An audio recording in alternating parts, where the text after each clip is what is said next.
Si ustedes se acuerdan lo que está ocurriendo en el contexto, este es el domingo por la mañana, el domingo de resurrección. El Señor ha resucitado muy temprano y algunas mujeres encontraron la tumba vacía, y ahora Lucas nos incluye el testimonio de dos discípulos.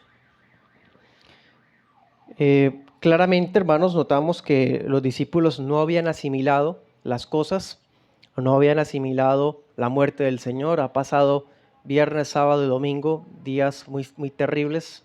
Cuando estudiamos Marcos, decíamos que ese habrá sido el sábado más horrible de todo el universo, el sábado más largo y lúgubre de todos. Bueno, ellos todavía estaban con esos sentimientos, una mezcla de desilusión, decepción, nostalgia, luto, unas cosas horribles. Y veremos en este texto que ellos necesitaban urgente volver a la palabra. Era lo que más necesitaban urgentemente, volver a las Escrituras. Estaremos estudiando este texto en dos puntos. Estaremos desde el 13 hasta el 24, abrumados por la desesperanza. Y del 25 al 35 veremos reavivados en sus esperanzas. ¿Listos? La prédica en general se titula Una aparición en el camino a Emaús. Una aparición en el camino a Emaús. Y comencemos, primer punto. Abrumados por la desesperanza. Bien, vamos a estar yendo por todos los versículos y estaremos aplicando también el pasaje. Versículos 13 al 17, Lucas 24, 13 al 17, dice, estaré usando la Reina Valera de la Sociedad Bíblica Trinitaria.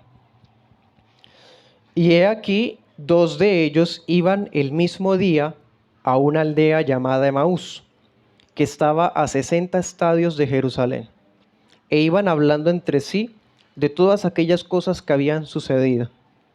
Y aconteció que mientras hablaban y discutían entre sí, Jesús mismo se acercó e iba con ellos. Mas los ojos de ellos estaban impedidos para que no lo reconocieran. Y les dijo, ¿qué pláticas son estas que tienen entre ustedes mientras caminan? ¿Y por qué están tristes? Hay dos discípulos acá. Al comienzo no nos dice quiénes son. De hecho, solo sabemos quién es uno de ellos. Estos dos discípulos serían parte del círculo más amplio de seguidores.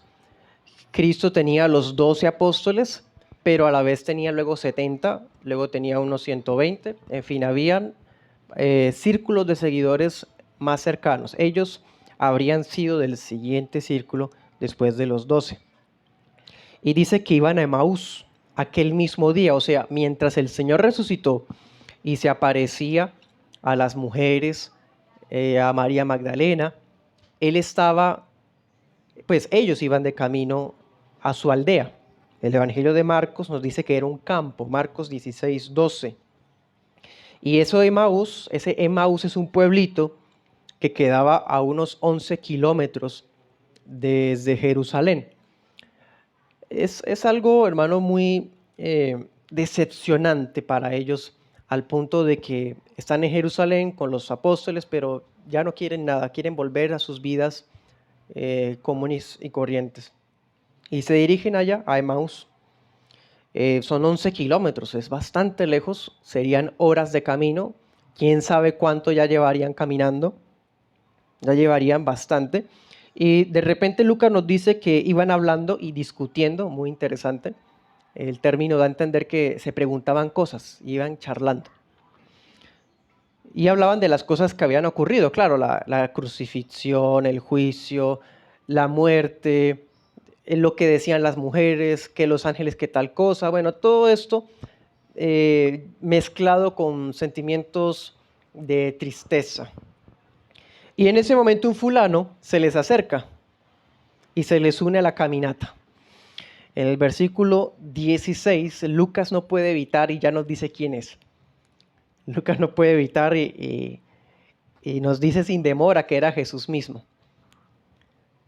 Pero ambos discípulos tenían los ojos velados, velados. No lo reconocieron. Dice esta versión que tenemos acá, estaban impedidos. Y la traducción viviente dice, Dios impidió que lo reconocieran. Creo que es más diciente. Dios impidió que ellos se dieran cuenta quién era el que estaba ahí con ellos. Es más, Marcos 16:12 nos dice como si el Señor se les hubiera aparecido en otra forma. ¿Sí? Era como si tuvieran de verdad a un extraño ahí con ellos caminando. No lo reconocieron.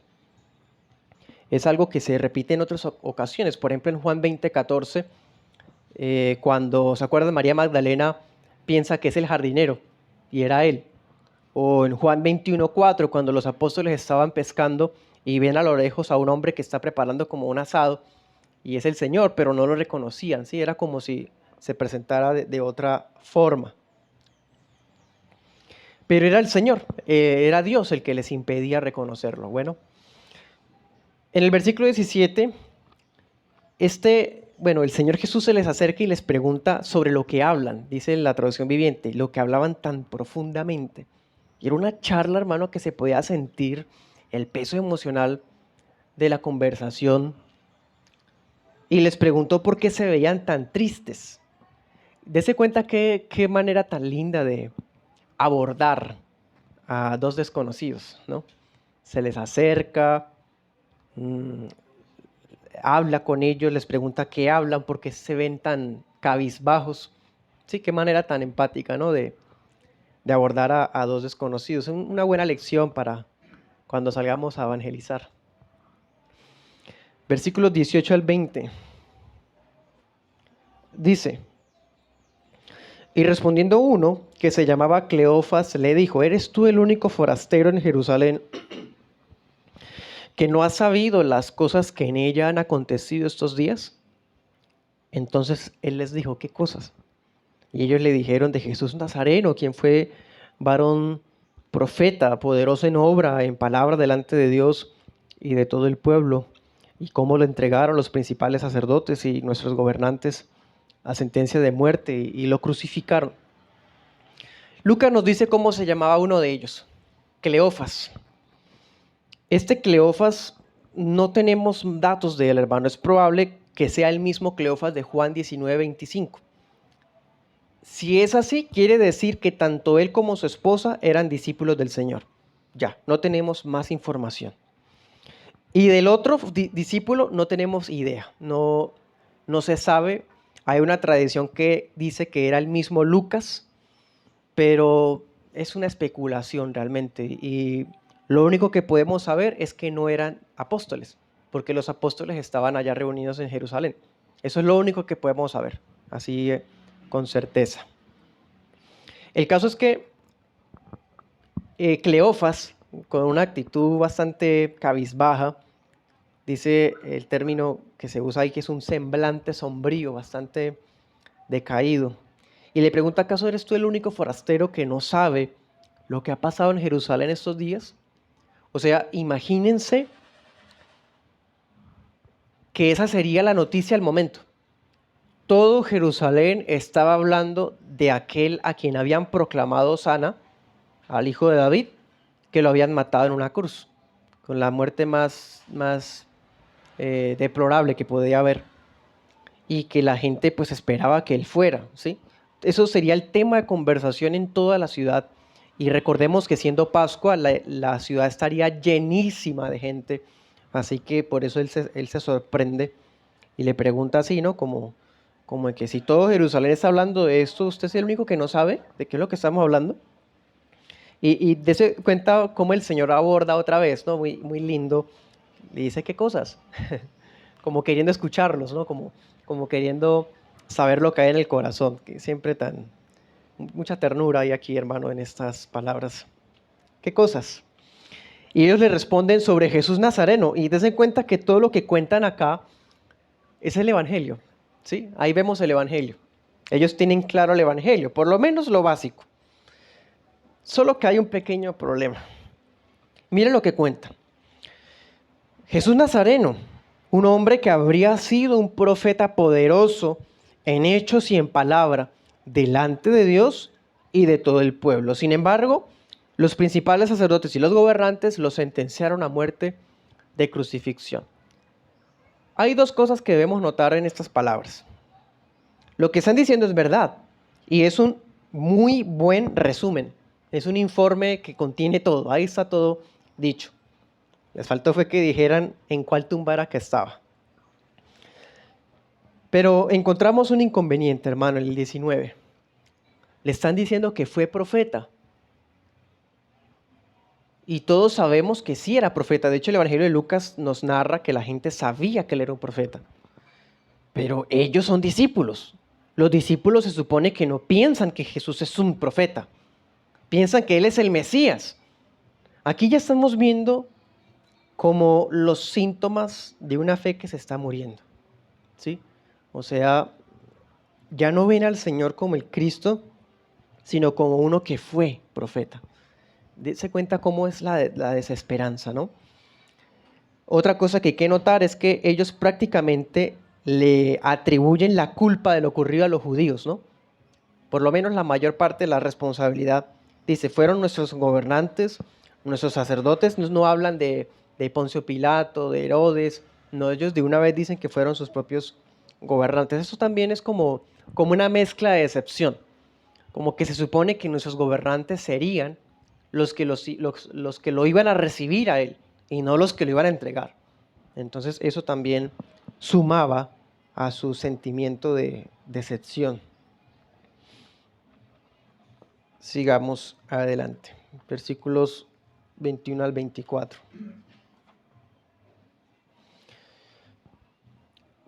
Nosotros esperábamos que Él fuera el que había de redimir a Israel. Ahora, además de todo esto, hoy es el tercer día desde que esto aconteció.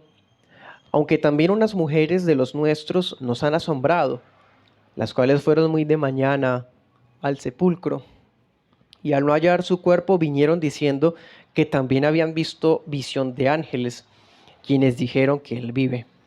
Y algunos de los que estaban con nosotros fueron al sepulcro y hallaron así como las mujeres habían dicho, mas a él no lo vieron. ¿Sí? Note otra vez la desesperanza. Le acaban de decir un profeta. Bueno, por lo menos siguen considerándolo profeta. Por lo menos consideran sus hechos, sus palabras, que Dios los aprobaba, pues Dios aprobaba a Jesús y la gente también, por lo menos. Pero mira el 21, dice, ellos esperaban que Él fuera el Redentor de Israel. El término que se usa acá hace referencia al pago de un precio, como de comprar un esclavo. Así que esto implica que ellos esperaban que Él liberara políticamente a Israel. O sea, el problema era de raíz, hermano, era la falta de comprensión de lo que significaba ser Mesías. Había en ellos un malentendimiento que lo hemos visto muy marcado hasta en los apóstoles, esperando que Jesús fuera un rey que viniese a construir un imperio que sometiera a los romanos y demás, pero no era así. Dice la Dios habla hoy, el que había de liberar a la nación. Eso es lo que esperaban ellos. Y en el 21 vuelve a haber otra cosa más que suma a la decepción. Dice, y ya han pasado 3 días desde esto. Cuando pasamos una experiencia de una enfermedad mortal en un familiar, o incluso la muerte de un familiar, y somos creyentes, es como si esperáramos hasta el último momento que pase algo sobrenatural y que Dios sane a la persona, Dios levante a la persona o nos sorprenda. Siempre hay ese sentimiento. Aquí parece que ellos lo tienen. Es como si se hubieran quedado esperando que mientras Él estaba crucificado viniera Dios y lo respaldara, como si esperara que vinieran ángeles y destruyeran los soldados y lo bajaran de la cruz. O como que al otro día pasara algo, o al otro día pasara algo, y al otro día, pero nada.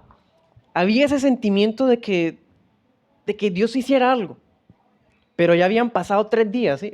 ¿Se dan cuenta lo que expresan? Este texto Está muy cargado de emociones. Es como si hubieran esperado durante cualquiera de esos 3 días que Dios hubiera hecho algo.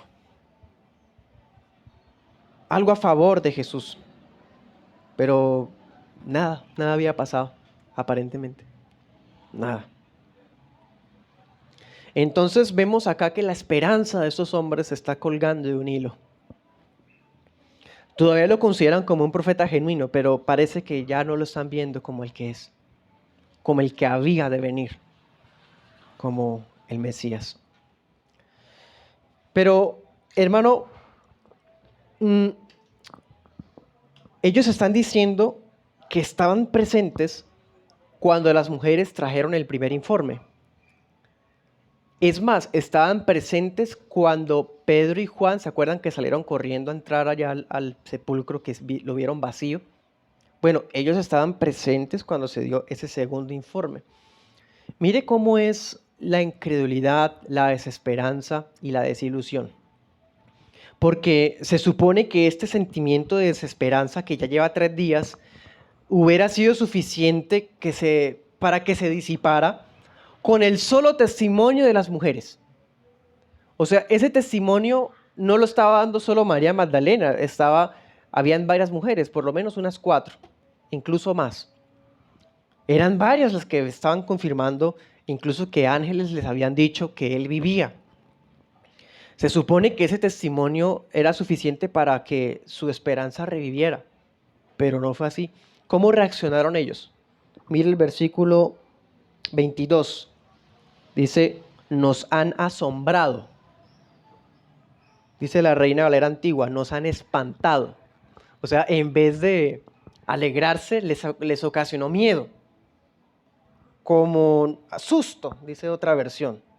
Nos asustaron diciéndonos que no estaba ahí, que vivía. O sea, en vez de que ese testimonio les diera esperanza, lo que hizo fue hacerles sentir miedo. Es muy extraño. Les dio miedo porque pues les contaron que no estaba el cuerpo, a pesar de que fueron muy temprano y que vieron ángeles que le dijeron que él vive. Bueno, digamos que no haya sido suficiente con el testimonio de las mujeres.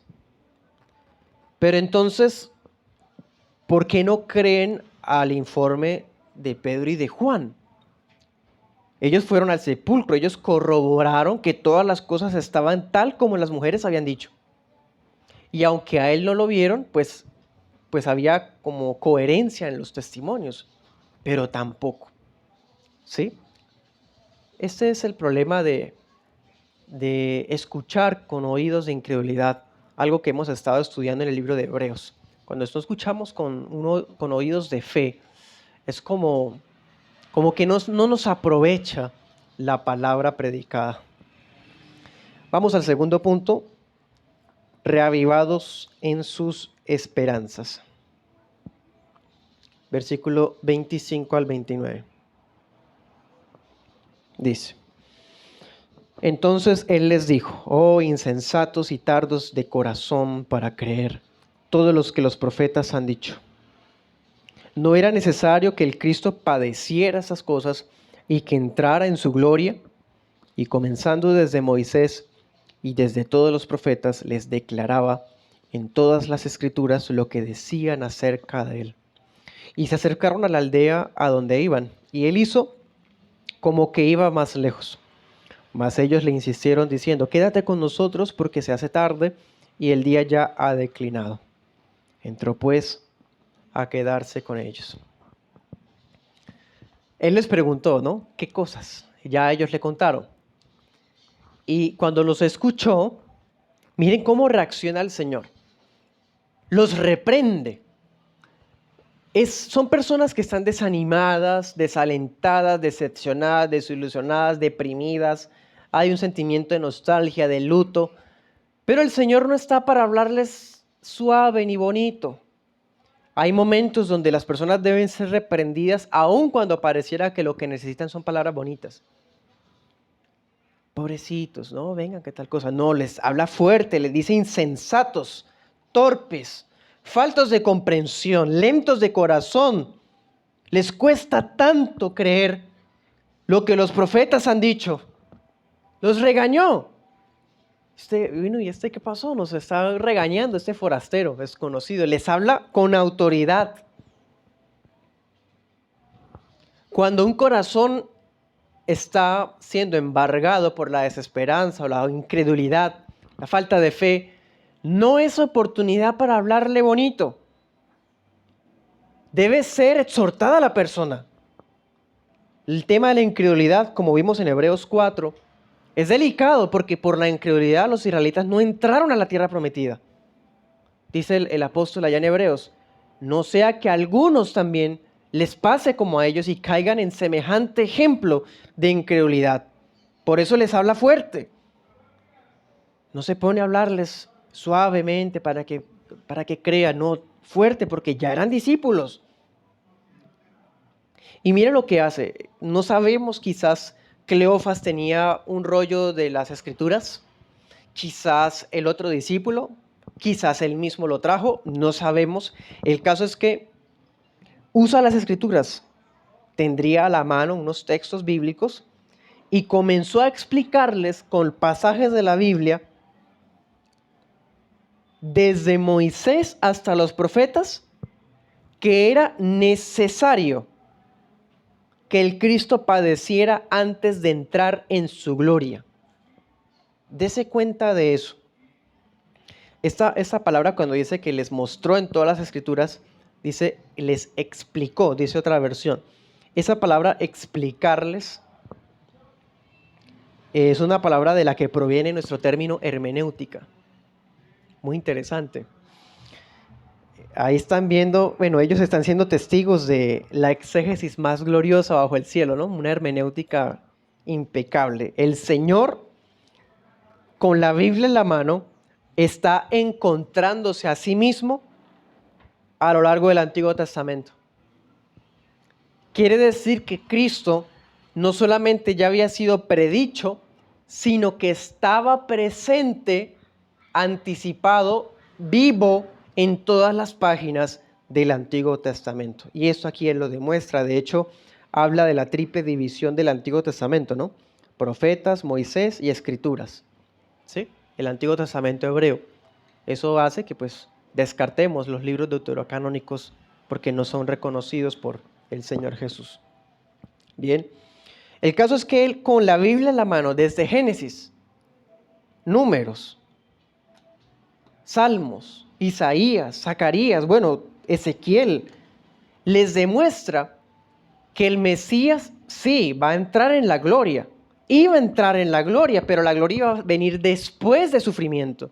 Después del sufrimiento, algo que el Señor ya había enseñado muchas veces. Miremos, por ejemplo, Mateo 26, 24.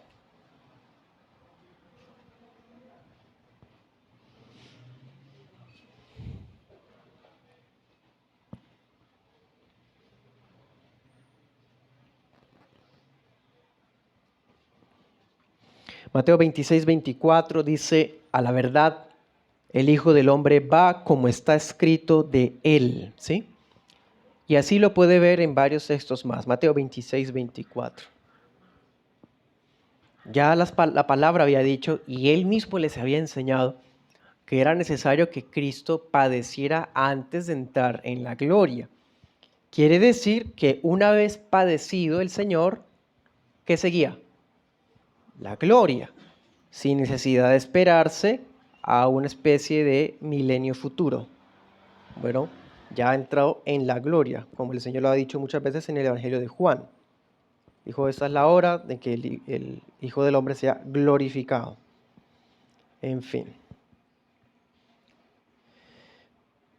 Les explica, ya llegaron a Emaús, 11 kilómetros caminando, son varias horas caminando, ya llegaron, ¿se imaginan esa charla?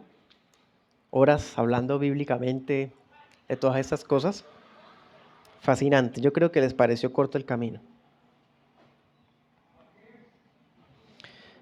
Versículos 28 y 29. Pareciera como si él iba a seguir de largo, ¿no? Pero ellos le insistieron a que se quedara con ellos. Una práctica muy común, ¿no? La hospitalidad. De hecho, la Reina Valera antigua dice que lo detuvieron por fuerza. Prácticamente lo obligaron a quedarse con él y le dijeron, es que ya es tarde y el día está declinando, sí, ya estaba pues escondiéndose el sol. Y esto es muy diciente, ¿no? Dese cuenta la matiz emocional que hay, ¿no? Ellos dicen, el día ha declinado. Para ellos es de noche hace ya 3 días, hermano. Para ellos estos días han sido taciturnos, grises. Para ellos el sol ha estado oculto todos esos días y no sabían que estaba el sol de justicia ahí a su lado. Sigamos adelante, versos 30-31. Dice, y aconteció que estando sentado con ellos a la mesa, tomando el pan, lo bendijo y lo partió y les dio. Entonces fueron abiertos los ojos de ellos y lo reconocieron, mas él desapareció de delante de ellos. Estaba sentado a la mesa, ya en medio de la hospitalidad, iban a comer algo, y el huésped se convirtió en anfitrión. Se supone que el que reparte es el anfitrión, ¿no? El dueño de la casa, pero él aquí toma el liderazgo de la casa, toma el pan, lo bendice, o sea, da gracias a Dios por el pan, lo parte y les da. Eso a ellos les recuerda muchas experiencias con el Señor. ¿Cuántas veces comerían? Y el Señor siempre hacía esto. Cuando multiplicó los panes y los peces, aún en la cena del Señor. O sea, de una vez lo recordaron. Y dice en el verso, y quiero que lo note porque es explícito. En el 31, les fueron abiertos los ojos.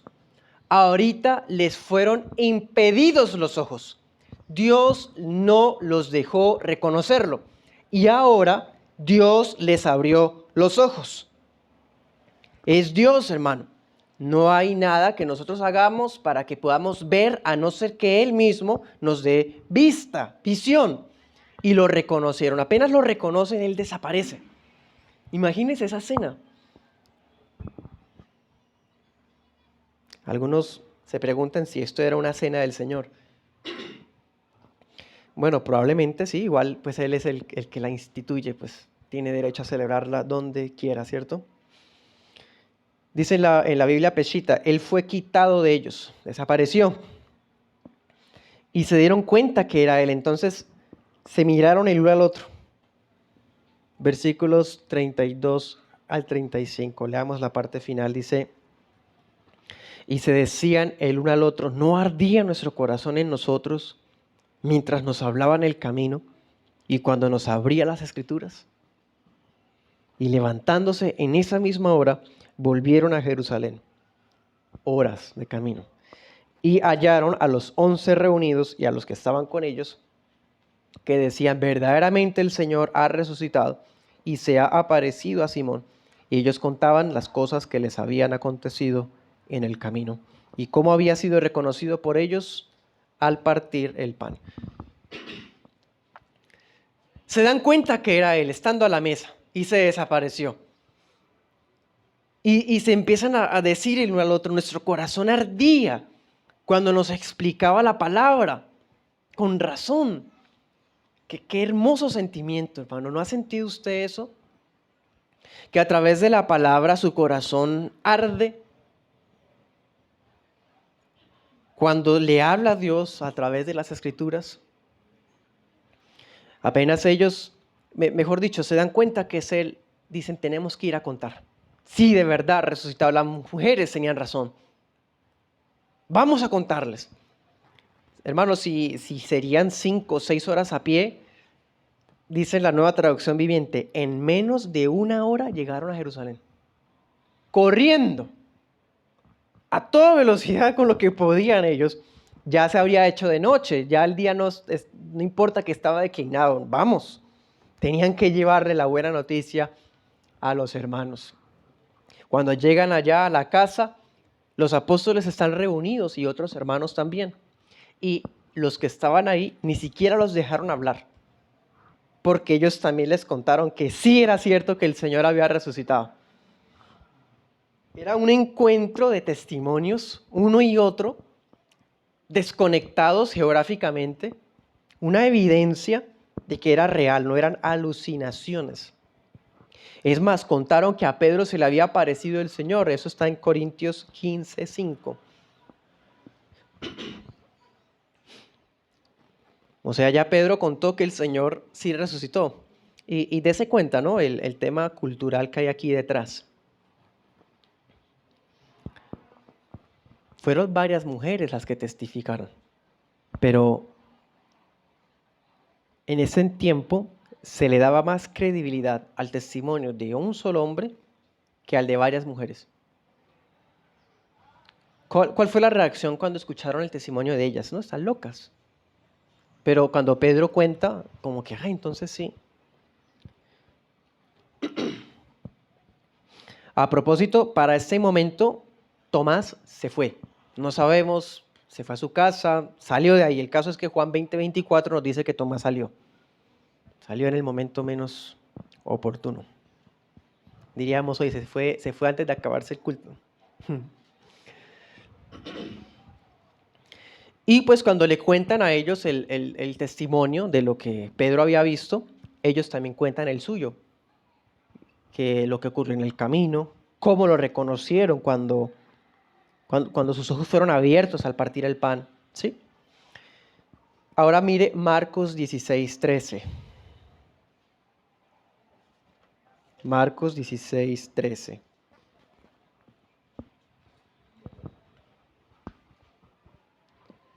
Dice que ellos dos fueron y lo hicieron saber a los otros y ni aún a ellos creyeron. Marcos 16:13.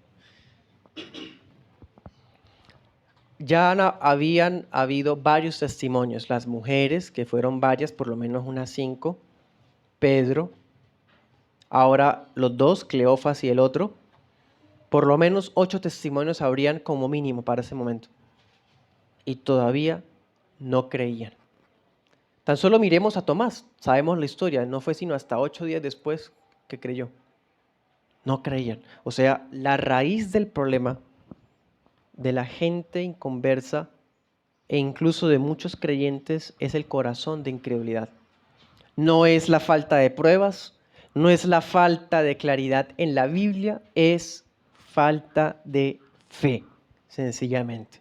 Y leamos el texto al que tanto he hecho referencia en Hebreos 4, un texto que hemos estado exponiendo recientemente y que me es inevitable recordarlo.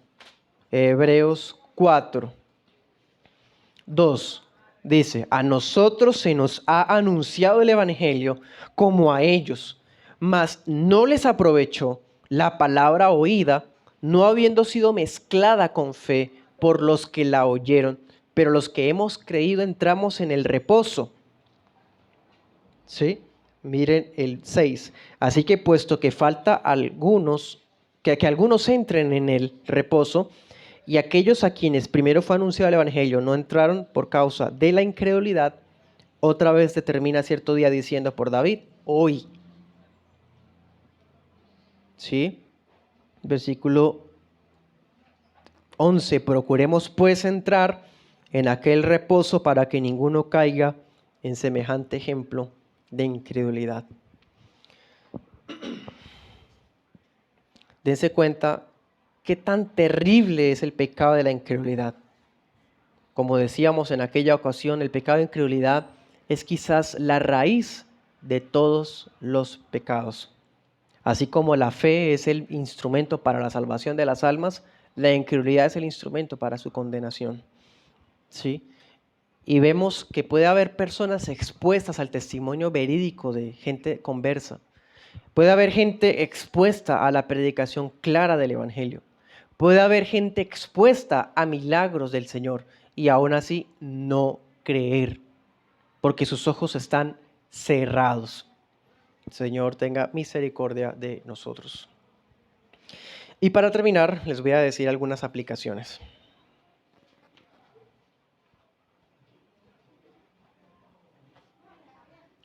Son 3 aplicaciones que les traigo. La primera,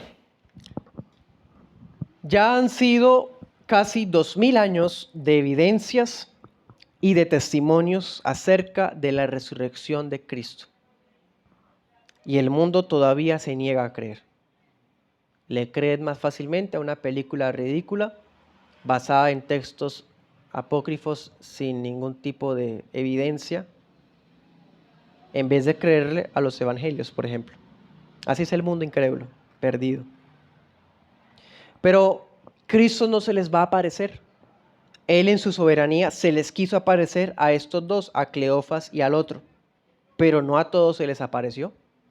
Él se les apareció a muchos, sí, pero no a todos. Y ya que el Señor no se les va a aparecer a los que hoy lo niegan, a los que hoy lo rechazan y a los que hoy se niegan a aceptar su resurrección, entonces sí hay otra manera de que ellos se den por enterados o por lo menos vean la veracidad de la resurrección. ¿Y saben cuál es? Nuestro testimonio. La gente no va a ver a un Cristo resucitado apareciéndoseles. La gente va a ver verdaderos cristianos que les muestren a Cristo. Ese será el Cristo que se les va a aparecer a ellos. Nosotros seremos, hermanos, esos que debemos de estar al lado de esas personas a pesar de su incredulidad para decirles acerca del Señor. ¿Sí? Y uno puede decir, bueno, nuestra cultura en Occidente, este país, Colombia, supuestamente es cristiano, ha asimilado el cristianismo en nuestra cultura, y tanto es así que todos, casi todos, bueno, sí, todos saben los hechos del Evangelio, hasta celebran la Navidad, celebran la Semana Santa. Diríamos hoy, ¿hay algún forastero en Girón que nunca haya escuchado sobre Jesús? ¿O en Colombia, alguien que no haya escuchado a Jesús? Entonces, muchas veces sentimos como que la gente ya sabe, ya se sabe el Evangelio, pero no saben, no saben el Evangelio, no lo conocen. Solamente de oídas han escuchado algo, pero no ha habido la apertura del corazón del verdadero Evangelio. Entonces, es nuestro deber testificarles con insistencia, a través no solo de un testimonio de integridad, sino a través de la palabra dicha del Evangelio, desde Moisés, el Pentateuco, hasta los profetas, hasta los libros históricos de la Biblia, mostrarles bíblicamente quién es el Señor Jesús. Ese es el Evangelio. Ese es el Evangelio que estamos llamados a anunciar. Bueno, segunda aplicación. Esos dos fulanos, discípulos, hermanos de nosotros en la fe, estaban retrocediendo, estaban yendo, volviendo atrás. ¿Con qué ánimo puede un apóstol Pedro ir por ellos para restaurarlos, si él mismo está destrozado también? ¿Con qué ánimo un apóstol Simón o un apóstol Andrés van a ir por ellos para que no se vayan? No, ya pues el grupo se fue segmentando, fragmentando poco a poco. Entonces, muchas veces, por no decir siempre, cada vez que uno de los escogidos de Dios parece estar a punto de retroceder, el Señor, como buen pastor, viene a abordarlo. Vendrá a abordarlo y no lo dejará irse. No lo dejará irse. Va a venir a abordarlo con ternura, con empatía. Va a venir a hablarle al corazón, pero también va a descubrir lo insensato que es. Lo va a reprender, le va a mostrar, le va a hacer ver. Le va a hacer caer en cuenta de qué es lo verdaderamente importante. Ellos estaban perdiendo la esperanza, pero era que estaban ciegos a la verdadera interpretación de las Escrituras. Él no fue un mero profeta poderoso, no fue uno que nos decepcionó porque al fin no nos redimió. No, él sí es el gran profeta, pero es el Mesías todavía, más aún. Y no es un libertador político, sino es el Rey de Reyes. El Señor se encargará como buen pastor de no permitir que ninguno de los suyos se vaya, se aparte de él. Él mismo va por él.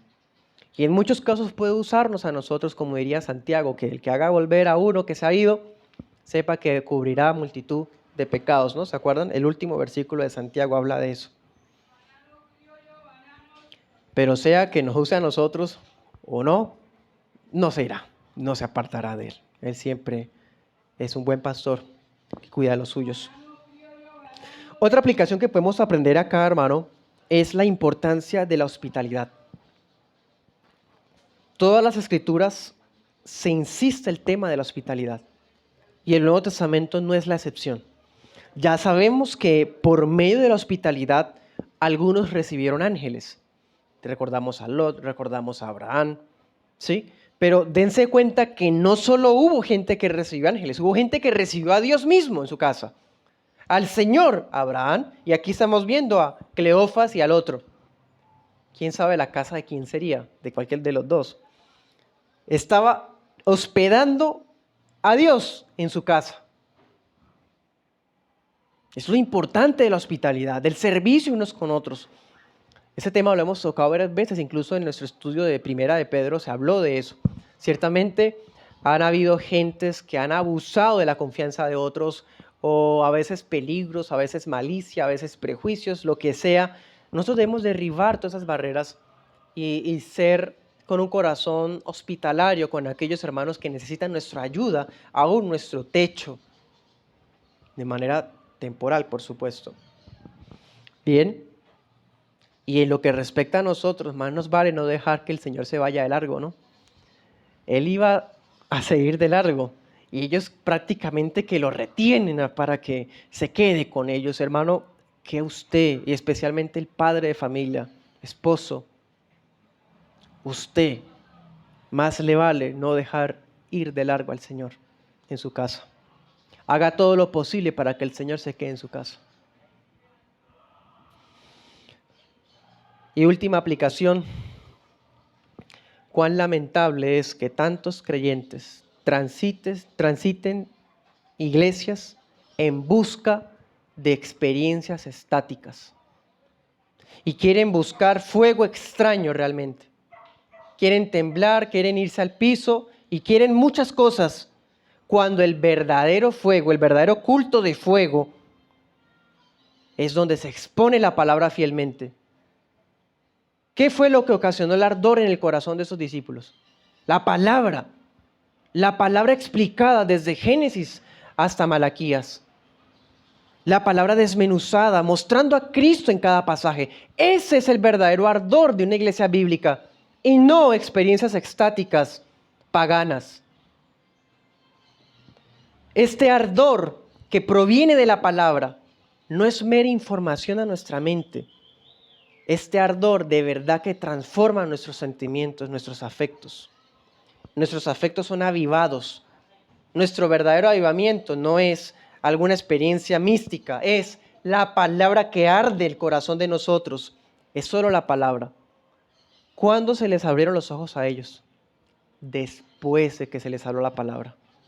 No antes, fue después. Y así sigue pasando hoy. Solo Dios puede abrir los ojos de la gente, pero no lo va a hacer porque sí, sino solamente por la palabra. Por la palabra. Es precisamente por eso que debemos ser fieles a ella y proclamarla a ella en Cristo Jesús. Amén. Oremos.